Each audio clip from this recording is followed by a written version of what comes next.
আমরা দেশের বইয়ের মাঝে লেখা আছে আগডুম বাগডুম গুড়াডুম সাজে ডাক ডুল বাজে। পয়লা আমার ওখান মুরব্বী হলে জবাব দিতে গুড়া ডিম সাজাইতো কিতা দিয়ে গুড়া ডিম পারে না বাচ্চা দিয়ে মাত্তা না বা মুরব্বী বাবা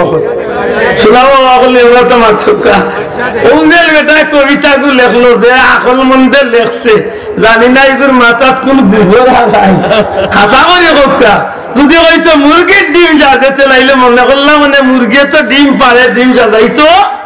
পারে এখন গুড়ার যেন ডিম পাড়ার গুড়া তো জীবনে ডিম পারে না রে ভাই গুড়া তো বাচ্চা দে মাত্তা না সাব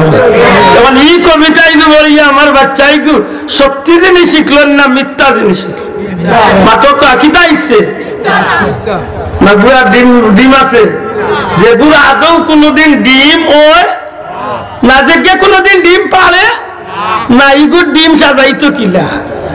মাত্তা নাই। 2 নম্বরে ডাক ডুল বাজাইতো ডুল বাজানি তো আমার জুয়ার কাম নাই আমার ফুলির কাম নাই শোনাবো সকল জুড়ে মাত্র ডুল বাজানি আমার ফুলির আমার জুয়ার কাম নেই ডুল বাজানি তৈল হিন্দু ভাই বই নকল তারার জুয়া বলিতে ডুল বাজাইতে বাজাক আমি তার নিষেধ দিই না মাত্তা না চাইব